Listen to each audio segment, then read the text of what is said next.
Yes, you could be sparking a lot of shadow stuff in people simply by being present, setting a container for a class and teaching that class. And then if we flip that, if we turn it on its head, ourselves as teachers, imagine if you have this shadow need for admiration a lot of the time, then what will you want from your students? You want them to leave class and say, "Wonderful class, Maria. You look amazing. That sequence was incredible. I've never felt better in my life." And if you need that, you might also not want to listen to the opposite. That sequence was really uncomfortable, or I have a pain here, or I have something going on there. Yeah. Or you might teach your students to only give you one kind of feedback.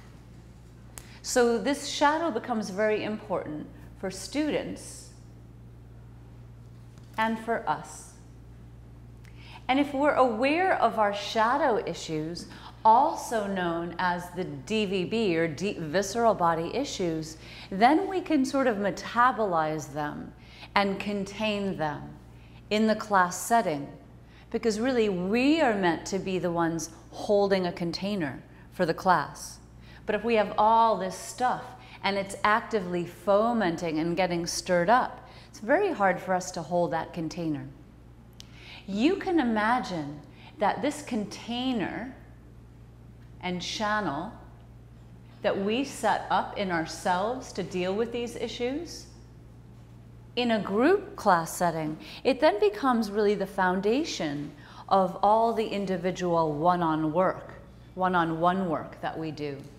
So the container, that container and the ability to know and be aware of our issues sets the foundation not just for group classes, but for all individual work that you'll do. And then if we also look at the applications of that off the mat, outside the yoga setting, it's important to be in relationship and be aware of these things, and in parenting to be aware of these things, so that our children don't mirror and grow up with our own shadow issues, and so that we can be present in relationship to whether it's students in a class, clients in a therapy session, children, colleagues, friends. Because when this stuff is so great and the effort to kind of press it down is so intense that we're always using our energy to do that, it's very hard to be present and to really connect the way we all want to, and to be seen and to see others. You're seeing artifact that's coming from this.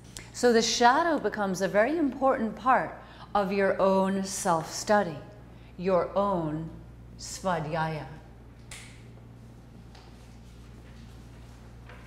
And it's a standard in our system of integrative yoga therapeutics to really be aware of some of these things, to study them, to interact with them, to evolve with them.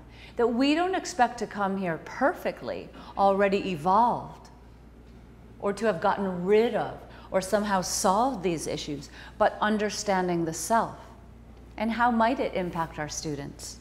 The truth is that our shadow is a really valuable part of us. It's like having a personal trainer, because when the shadow issues come up, they kind of, it's like taking a big pointer and pointing to a part on a whiteboard and saying, hey, let's take a look at this now. It's really a tool for self-study.